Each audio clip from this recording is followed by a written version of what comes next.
Hello दोस्तों, नमस्कार। स्वागत है एक बार फिर से आप सभी के अपने प्रिय चैनल पर। दोस्तों आपको बता दें जो अभी की सबसे बड़ी खबर आ रही है, जहां पर उत्तराखंड में भारत और अमेरिका की मिलिट्री ड्रिल पर लाल हुआ चाइना। जी हां दोस्तों, कहा तीसरे पक्ष का हस्तक्षेप स्वीकार नहीं। बताएंगे दोस्तों क्या है सबसे बड़ा कारण दोस्तों चीन के बौखलाहट का। और इसी बीच आपको सबसे बड़ी खबर बताएंगे, जहाँ पर जम्मू कश्मीर पर गृह मंत्री अमित शाह जी की अध्यक्षता में दोस्तों सुरक्षा पर हाई लेवल मीटिंग। जी हाँ, आर्मी चीफ और एनएसए अजीत डोभाल भी रहे मौजूद। बहुत बड़ी खबर दोस्तों, बताएंगे क्या निष्कर्ष निकाला गया है दोस्तों इसको लेकर। और साथ ही साथ आपको सबसे बड़ी खबर बताएंगे, जहां पर आज दिल्ली आ रहे हैं दलाई लामा। जी हां दोस्तों, लद्दाख से फिर इन्होंने दिया चीन को बड़ा संदेश दोस्तों। और साथ ही साथ आपको बताएंगे जहां पर भारतीय जनता पार्टी ने नीतीश कुमार को दिया तगड़ा झटका। बताएंगे दोस्तों कैसे, और साथ ही हर तरह की जानकारी हम आपको भी बताने वाले, तो आराम से बने रहेगा वीडियो के अंत तक दोस्तों। और खबरों में आगे बढ़ने से पहले अगर आप भी प्रधानमंत्री मोदी जी के नेतृत्व में भारत को आगे बढ़ते हुए देखना चाहते हैं दोस्तों, और मानते हैं कि हमारा भारत आने वाले कुछ समय में नंबर 1 देश बन जाएगा, तो इस वीडियो का भी कर दीजिए लाइक, चैनल को कर दीजिए सब्सक्राइब, बेल आइकन दबाइए, साथ ही कमेंट बॉक्स में लिख दीजिएगा जय हिंद। जी हाँ दोस्तों, तो चलते हैं पहली और सबसे बड़ी खबर की तरफ, जहाँ पर तीसरे पक्ष का हस्तक्षेप स्वीकार नहीं करूंगा। जी हाँ दोस्तों, एलएसी के नजदीक भारत अमेरिका सैन्य अभ्यास पर बौखलाया ड्रैगन। जी हां दोस्तों, चीन ने एलएसी के नजदीक भारत अमेरिका संयुक्त सैन्य अभ्यास पर कड़ी आपत्ति जताई है दोस्तों। चीनी रक्षा मंत्रालय ने बयान जारी करके कहा है कि चीन भारत मुद्दे पर चीन तीसरे पक्ष के हस्तक्षेप का कड़ा विरोध करता है। बयान में यह भी कहा गया है कि अमेरिका नहीं चाहता है कि एशिया में शांति और स्थिरता बनी रहे। इसका कारण वो पूर्व से लेकर पश्चिम तक सैन्य तनातनी को बढ़ाने की कोशिश में जुटा हुआ है। भारत और अमेरिका ने हाल के महीनों में हिमाचल प्रदेश और उत्तराखंड में संयुक्त सैन्य अभ्यास को अंजाम दिया है दोस्तों। और इसमें ब्रज प्रहार नाम की एक्सरसाइज में दोनों देशों की स्पेशल फोर्सेस के कमांडो शामिल हुए थे। आपको बता दें भारत और अमेरिका के बीच अक्टूबर में होने वाले सैन्य अभ्यास की खबर से चीन लाल हो गया है दोस्तों, और उसने इस पर आपत्ति जताई है। चीन ने गुरुवार को कहा कि ऐसा करना सीमा विवाद के द्विपक्षीय मामले में दखल जैसा है। इसके अलावा ये दिल्ली और बीजिंग के बीच हुए समझौतों का भी उल्लंघन करता है। इस करार के तहत ये तय किया गया था कि भारत और चीन की सीमा एलएसी पर कोई मिलिट्री ड्रिल नहीं की जाएगी। चीनी रक्षा मंत्रालय के प्रवक्ता कर्नल तान केफई ने कहा कि हम भारत और चीन की सीमा के मामले में किसी भी तरह के से किसी तीसरे पक्ष के दखल का तीखा विरोध करते हैं। फिलहाल भारतीय अथॉरिटीज की ओर से सैन्याभ्यास के बारे में कोई जानकारी नहीं दी गई है दोस्तों, लेकिन भारतीय और विदेशी मीडिया की रिपोर्ट्स में यह बताया गया है कि अक्टूबर में चीन से लगती सीमा से 100 किलोमीटर की दूरी पर उत्तराखंड के आउली में संयुक्त सैन्याभ्यास किया जाएगा दोस्तों। भारत और अमेरिका के बीच ये 18वां सैन्याभ्यास होगा, और इस बार ये 10,000 फुट की ऊंचाई पर करने की तैयारी है। और ये सैन्य अभ्यास ऐसे वक्त में होने जा रहा है जब भारत और चीन के बीच रिश्ते तनावपूर्ण है दोस्तों। पूर्वी लद्दाख में चीन और भारत के बीच तनाव देखने को मिला है। दोनों ही देशों ने सीमा पर अपनी सेना और हथियारों की तैनाती में इजाफा किया है। पेंगोंग लेक और डोकलाम जैसे इलाकों में लंबे वक्त दोनों देशों के बीच गतिरोध भी रहा है। जी हाँ दोस्तों, बहुत बड़ी खबर, बहुत बड़ी जानकारी। ऐसे में दोस्तों भारत और अमेरिका के बीच ये सैन्य अभ्यास होने वाला है दोस्तों, जबकि भारत ने हमेशा से ये तय कर दिया है कि चीन को हम आगे से कोई नुकसान नहीं पहुंचाएंगे दोस्तों, और उसके बावजूद भी चीन को बड़ी मिर्ची लगती नजर आ रही है दोस्तों। और ऐसे में चीन की ये बौखलाहट आपको क्या लगते हैं दोस्तों, कमेंट में लिखकर जरूर बताएगा। क्या चाइना ये नहीं चाहता कि भारत और अमेरिका एक साथ एक मंच पर कहीं भी मिले दोस्तों? आपको जो भी लगता हो कमेंट करके सुझाव जरूर दीजिएगा, और चीन को जवाब देना मत भूलेगा। साथ ही वीडियो को लाइक करना और शेयर करना मत भूलेगा व्हाट्सएप फेसबुक पर। अगली खबर की बात करें, जहां पर गृह मंत्री अमित शाह जी की अध्यक्षता में जम्मू कश्मीर की सुरक्षा पर high level meeting. Army chief और एनएसए अजीत डोभाल भी रहे मौजूद। जी हां दोस्तों, पिछले दिनों जम्मू कश्मीर में घुसपैठ घाटी में आतंक को लेकर विरोध के बाद अब केंद्रीय गृह मंत्रालय में उच्च स्तरीय बैठक हुई दोस्तों, जिसमें राष्ट्रीय सुरक्षा सलाहकार अजीत डोभाल, केंद्रीय गृह सचिव अजय भल्ला, जम्मू कश्मीर के उपराज्यपाल मनोज सिन्हा, सेना प्रमुख मनोज पांडे, जम्मू कश्मीर मनोज सिन्हा और रिसर्च एंड एनालिसिस विंग के प्रमुख सामंत, केंद्रीय रिजर्व पुलिस बल के महानिदेशक कुलदीप सिंह, सीमा सुरक्षा बल के प्रमुख पंकज सिंह और राष्ट्रीय जांच एजेंसी के महानिदेशक दिनकर गुप्ता भी शामिल हुए दोस्तों। केंद्रीय गृह मंत्रालय में हुई इस बैठक की अध्यक्षता गृह मंत्री अमित शाह जी ने की। ये उच्च स्तरीय बैठक जम्मू कश्मीर में सुरक्षा स्थिति की समीक्षा के लिए आयोजित की गई थी दोस्तों। गृह मंत्रालय में ये हाई लेवल मीटिंग गुरुवार दोपहर 3 बजे शुरू हुई, जिसमें राष्ट्रीय सुरक्षा सलाहकार अजीत डोभाल भी मौजूद मौजूद थे। ऐसे में दोस्तों सूत्रों के हवाले से बड़ी जानकारी आ रही है कि बैठक में उच्च अधिकारियों ने गृह मंत्री अमित शाह जी को सीमा पार से घुसपैठ की स्थिति, जम्मू कश्मीर में आतंकवाद की वर्तमान स्थिति और इससे जुड़े अन्य मुद्दों से अवगत कराया। कश्मीर में आतंकवाद का सफाया करने के लिए समन्वित आतंकवाद विरोधी अभियान, सीमा पार से घुसपैठ के मुद्दे बैठक के एजेंडे का हिस्सा रहे। बहुत बड़ी खबर दोस्तों, ऐसे में देखना ये होगा कि अमित शाह जी दोस्तों इस पर क्या फैसला लेते हैं दोस्तों, और साथ ही साथ इस मीटिंग के बाद क्या आतंकियों का हमला दोस्तों भारत पर कम हो पाता है या नहीं। अगली खबर की बात करें, जहां पर 3 साल बाद आज दिल्ली आए दलाई लामा। जी हां, लद्दाख से फिर दिया चीन को बहुत बड़ा संदेश। आपको बता दें, लद्दाख में 1 महीने के लंबे प्रवास के बाद शीर्ष तिब्बती आध्यात्मिक नेता दलाई लामा शुक्रवार यानी आज के दिन दिल्ली का दौरा कर रहे हैं। दोस्तों लद्दाख बौद्ध संघ ने यह बड़ी जानकारी दी है। दलाई लामा 3 साल से अधिक के अंतराल के बाद दिल्ली आ रहे हैं दोस्तों। हालांकि ये तय नहीं है कि क्या वो दिल्ली में किसी राजनीतिक शख्सियत के साथ कोई बैठक करेंगे या नहीं। जी हाँ, एसोसिएशन ने एक बयान में कहा कि परम पावन यानी हिज होली निवेश 14वें दलाई लामा 26 अगस्त 2022 को लद्दाख में अपने महीने भर के प्रवास के बाद लेह से दिल्ली के लिए प्रस्थान कर रहे हैं। दलाई लामा का काफिला केवीआर एयरपोर्ट लेह के लिए सुबह 7:30 बजे फोतांग गैफेलिंग जेवेसल से रवाना होने की उम्मीद है दोस्तों। इसी बीच दलाई लामा ने एक बार फिर से लद्दाख से चीन को संदेश दिया। तिब्बती आध्यात्मिक नेता ने मंगलवार को विश्वास व्यक्त किया है कि जल्द ही वो समय आएगा जब लद्दाखी फिर से लहासा यानी तिब्बत की राजधानी में जा सकेंगे। उन्होंने कहा कि तिब्बती पूर्ण स्वतंत्रता के बजाय वास्तविक स्वायत्तता की मांग कर रहे हैं। जी हाँ दोस्तों, बहुत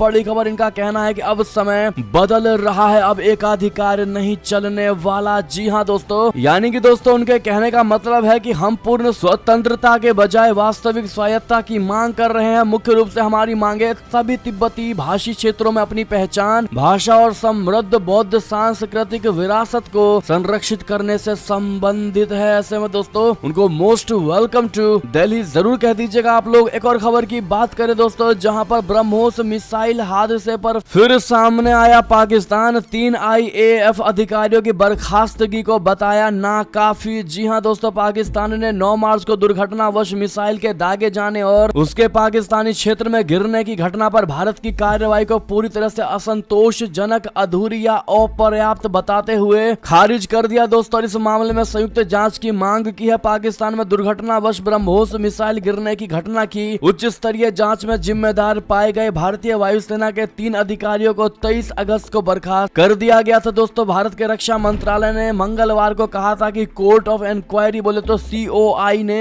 इस घटना की जांच में पाया कि 3 अधिकारियों ने मानक संचालन प्रक्रिया का पालन नहीं किया, जिसके चलते दुर्घटनावश मिसाइल प्रक्षेपित हुई और पाकिस्तान के पंजाब प्रांत में गिरी। इसे लेकर पाकिस्तान ने कड़ा विरोध दर्ज कराया था दोस्तों, और पाकिस्तान भी दोस्तों करना चाहता है ब्रह्मोस दुर्घटना की जांच। भारत की कार्रवाई से अपने आप को नहीं बता रहा है संतुष्ट। ऐसे में आपकी जो भी राय हो दोस्तों, भारत ने अपने 3 IAF यानी कि इंडियन एयर फोर्स के अधिकारियों को दोस्तों सस्पेंड कर दिया। उसके बावजूद भी दोस्तों इस एक्शन को नकार रहा है और नाकाफी बता रहा है पाकिस्तान। ऐसे में दोस्तों आपकी जो भी राय हो कमेंट में लिखकर जरूर बताइएगा दोस्तों। आप सभी से रिक्वेस्ट है, इसके अलावा और भारत क्या ही कर सकता है दोस्तों इस गलती के लिए जवाब आप लोग जरूर दीजिएगा। अगली खबर की बात करें, जहां पर यूक्रेन युद्ध में तबाह हुई रूसी सेना बौखलाए। पुतिन ने 1,37,000 सैनिकों के भर्ती का दे दिया है बहुत बड़ा आदेश। जी हाँ, रशिया यूक्रेन युद्ध के 6 महीने पूरे हो चुके हैं। इस दौरान रूसी सेना को काफी नुकसान उठाना पड़ा है। एक अनुमान के मुताबिक यूक्रेन युद्ध में रूसी सेना के कम से कम 40,000 सैनिकों की मौत हो चुकी है। हालांकि इसकी आधिकारिक पुष्टि नहीं की गई है। इसी बीच रूसी सेना में सैनिकों की घटती तादाद को देखते हुए राष्ट्रपति व्लादिमीर पुतिन ने 2023 तक बड़ी संख्या में भर्ती करने का आदेश दिए हैं दोस्तों। पुतिन ने अपने आदेश में कहा है कि रक्षा मंत्रालय अगले साल तक रूसी सशस्त्र बलों में 1,37,000 लोगों की भर्ती करने की तैयारी करे। वर्तमान में रूसी सशस्त्र बलों में 10 लाख सैनिक शामिल है, जबकि 20 लाख रिजर्व में खड़े हैं। जी हाँ दोस्तों, गुरुवार को हस्ताक्षरित पुतिन के आदेश में यह स्पष्ट नहीं है कि क्या सेना बड़ी संख्या में सैनिकों की अनिवार्य भर्ती करेगी या स्वैच्छिक सेवा देने वाले सैनिकों की संख्या बढ़ाएगी। जी हाँ दोस्तों, यानी कि अगर दोस्तों इमरजेंसी के तौर पर यह संख्या बढ़ाई जा रही तो इससे आप समझ सकते हैं कि यूक्रेन की लड़ाई और लंबी चलने वाली है। जी हाँ दोस्तों, आप अंदेशा लगा सकते हैं कि यूक्रेन और रशिया की लड़ाई दोस्तों जल्द खत्म खत्म नहीं होने वाली। आपको क्या लगता है दोस्तों, रूसी राष्ट्रपति पुतिन के इस फैसले को लेकर आप क्या समझते हैं, बताइएगा जरूर। अगली खबर की बात करें, जहां पर ग्राउंड रिपोर्ट से बड़ी जानकारी निकलकर सामने आई। अग्निपथ पर नहीं माना नेपाल, भारत को रोकनी पड़ी भर्ती रैली। जी हां दोस्तों, नेपाल की शेर बहादुर देउबा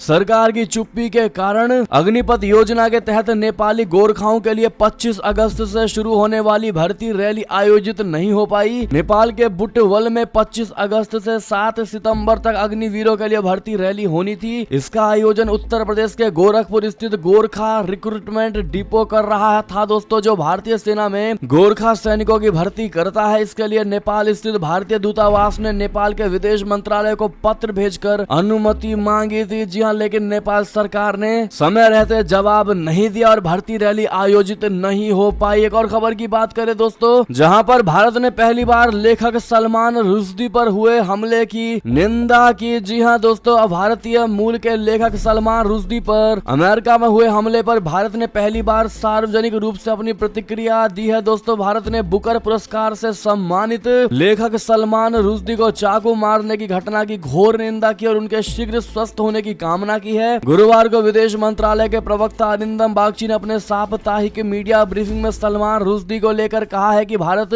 हमेशा हिंसा और उग्रवाद के खिलाफ खड़ा रहा है। हम सलमान रुश्दी पर हुए भीषण हमले की घोर निंदा करते हैं और शीघ्र उनके स्वस्थ होने की कामना करते हैं। जी हाँ दोस्तों, बता दें कि बुकर पुरस्कार से सम्मानित और मुंबई में जन्मे भारतीय मूल के लेखक सलमान रुश्दी पर अमेरिका के न्यूयॉर्क में कुछ दिनों पहले एक कार्यक्रम के दौरान चाकुओं से हमला हुआ था। दोस्तों, अगली खबर की बात करें, जहां पर चेरनोबिल 2.0 की आहट, रशिया यूक्रेन युद्ध के कारण यूरोप के सबसे बड़े परमाणु संयंत्र की बिजली कट गई। जी हां दोस्तों, यूक्रेन के जापोरिजिया परमाणु ऊर्जा संयंत्र में लगी आग के कारण इसकी आखिरी बची ट्रांसमिशन लाइन क्षतिग्रस्त हो गई और इस कारण परमाणु संयंत्र की बिजली चली गई। यूक्रेन के परमाणु ऊर्जा संचालक ने एनजोटेम की जानकारी दी दोस्तों, और ये स्पष्ट नहीं हो पाया है कि बिजली बहाल हो गई है या नहीं। अगली खबर की बात करें, जहां हमें जवाहरी का शव नहीं मिला, तालिबान सच बोल रहा है दोस्तों, या अमेरिका CIA ने मिशन को कैसे दिया अंजाम, बता दे। अलकायदा सरगना अयमान अल जवाहरी की मौत के बाद से तालिबान और अमेरिका में जुबानी जंग जारी है। अब तालिबान ने दावा किया है कि उसे हमले वाली जगह से अल जवाहरी का शव नहीं मिला है। प्रवक्ता जबीहुल्लाह मुजाहिद ने कहा कि अमेरिका ने दावा किया था कि उसने पिछले महीने काबुल में हवाई हमले में अलकायदा नेता अयमान अल जवाहरी को मार दिया था, लेकिन हमें कोई शव नहीं मिला है। इस मामले की जांच जारी है। अमेरिकी राष्ट्रपति जो बाइडेन ने खुद प्रेस कॉन्फ्रेंस करके अल जवाहरी के मारे जाने की पुष्टि की थी। अमेरिका ने यह साफ किया था कि इस हमले को ड्रोन के जरिए अंजाम दिया गया। हालांकि जवाहरी के शव को लेकर कोई भी जानकारी नहीं दी गई थी दोस्तों, और इस हमले के तुरंत बाद तालिबान ने कड़ा विरोध जताते हुए इसे दोहा समझौता का उल्लंघन करार दिया था। तो वहीं अमेरिका का दावा है कि तालिबान ने जवाहरी को काबुल में शरण देकर दोहा समझौते को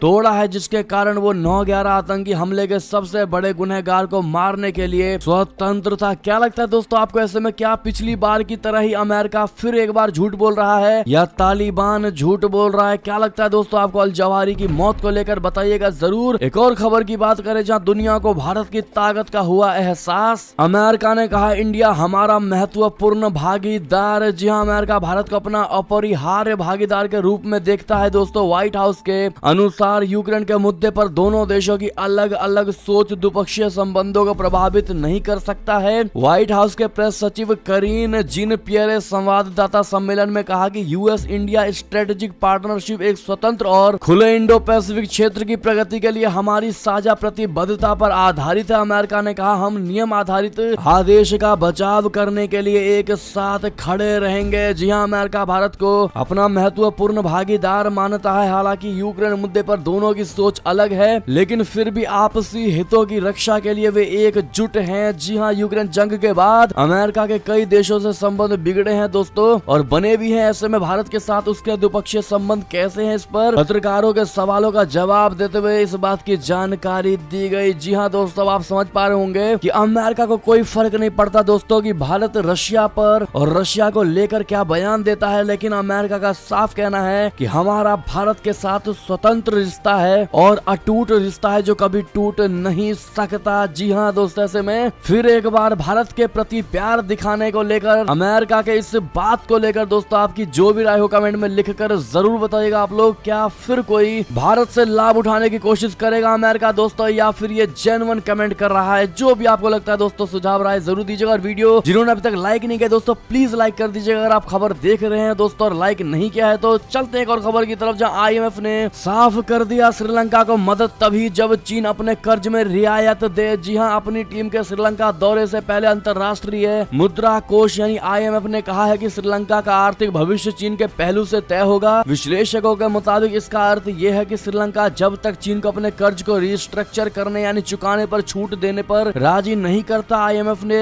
से उसे सहायता नहीं मिलेगी। IMF की टीम इस महीने के आखिरी में श्रीलंका का दौरा करेगी। जी हां दोस्तों, अगली खबर की बात करें जहां पर चीन की इस तस्वीर ने दुनिया को डराया। सबसे बड़ी नौसेना फिर भी एक साथ 5 डिस्ट्रॉयर बना रहा है ड्रैगन। जी हां दोस्तों, चीन के पास दुनिया की सबसे बड़ी नौसेना है, इसके बावजूद वो तेजी से अपनी नौसैनिक क्षमता को बढ़ा रहा है। इसी बीच चीनी सोशल मीडिया पर वायरल हो रही डालियन शिपयार्ड की एक तस्वीर ने पूरी दुनिया में तहलका मचा दिया है दोस्तों। और इस तस्वीर में लियाओनिंग प्रांत के डालियन शिपयार्ड में एक साथ 5 की संख्या में लुयांग 3 क्लास के टाइप 052D विध्वंसक बनते हुए नजर आ रहे हैं दोस्तों। टाइप 052D नी पीपल्स लिबरेशन आर्मी नेवी में शामिल गाइडेड मिसाइल विध्वंसक है। जी हां दोस्तों, एक और खबर की बात करें जहां दक्षिण कोरिया का रशिया के साथ बहुत बड़ा सौदा परमाणु बिजली संयंत्र के लिए बनेंगे कलपुर्जे। जी हां दोस्तों, दक्षिण कोरिया ने मिस्र के पहले परमाणु ऊर्जा संयंत्र के लिए कंपोनेंट देने के लिए रशिया द्वारा संचालित परमाणु ऊर्जा कंपनी के साथ 3 ट्रिलियन वोन बोले तो $2.25 बिलियन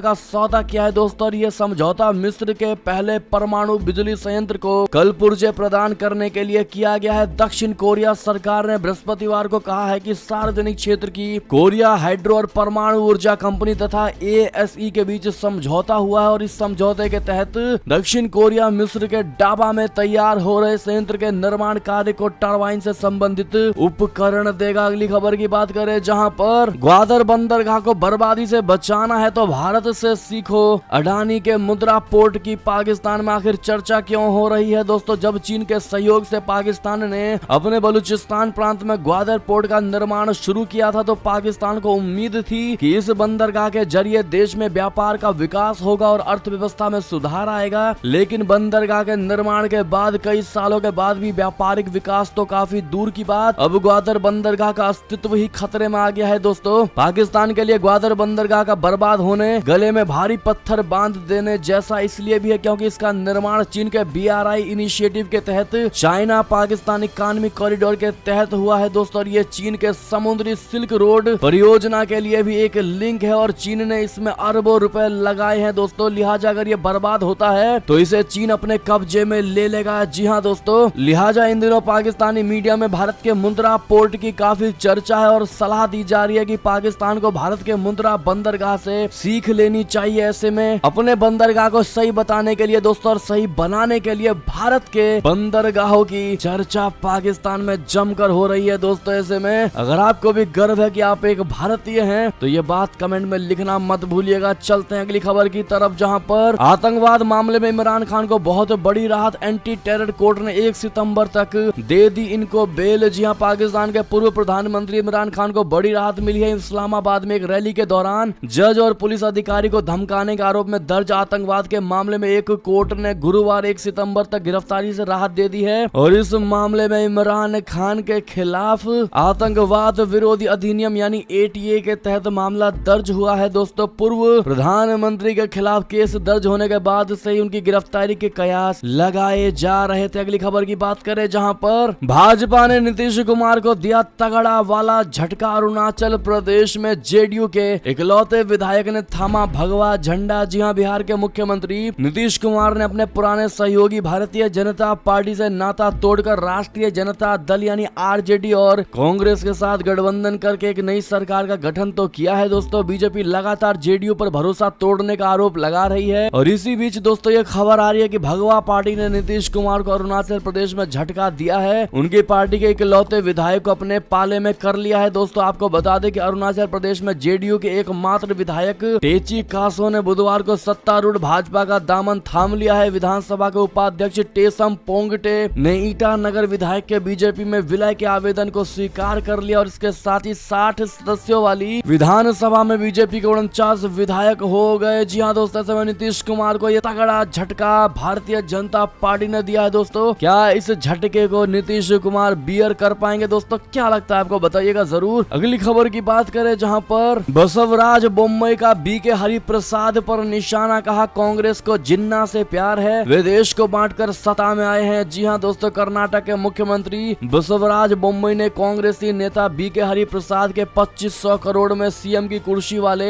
बयान पर निशाना साधा। उन्होंने तंज कसते हुए कहा है कि बीके हरिप्रसाद को फिर से इतिहास पढ़ना चाहिए, इतिहास की जानकारी के बिना वे ऐसा बयान दे रहे हैं। मुख्यमंत्री ने निशाना साधते हुए कहा कि कांग्रेस जिन्ना से प्यार करती है क्योंकि वे देश को बांटकर सत्ता में आए हैं, हमें इसे महत्व देने की आवश्यकता नहीं है। अगली खबर की बात करें दोस्तों, जहां पर सोनाली फोगाट की मौत पर सीएम खट्टर ने दिया सीबीआई जांच का आश्वासन, कहा जो परिवार चाहेगा वही होगा। जी हां, हरियाणा के मुख्यमंत्री मनोहर लाल खट्टर ने गुरुवार को कहा कि उनकी सरकार अभिनेत्री सोनाली फोगाट की मौत के मामले में सीबीआई जांच पर विचार करेगी। ऐसा तब किया जाएगा जब परिवार लिखित में मांग करेगा। सोनाली फोगाट के परिवार से उनकी मौत की सीबीआई जांच की मांग पर सीएम खट्टर ने कहा, हम वही करेंगे जो परिवार के सदस्य मांगेंगे। अगर वे हमें लिखित में अपनी मांग देते हैं तो हम इसे आगे की प्रक्रिया के लिए देंगे। उन्होंने ये भी कहा कि पोस्टमार्टम रिपोर्ट आने के बाद ही उसके परिवार के संदेह को दूर किया जाएगा। लेकिन दोस्तों आप सभी को बता दें, उनके पोस्टमार्टम की रिपोर्ट आ चुकी है। दोस्तों उनके पूरे बदन पर काफी ज्यादा मात्रा में चोटें हैं। जी हाँ दोस्तों, इससे साफ जाहिर होता है कि उनकी मौत नेचुरल डेथ नहीं थी। जी हाँ दोस्तों, यानी कि उसको काफी ज्यादा चोट पहुंचाया गया है। दोस्तों ऐसे में अब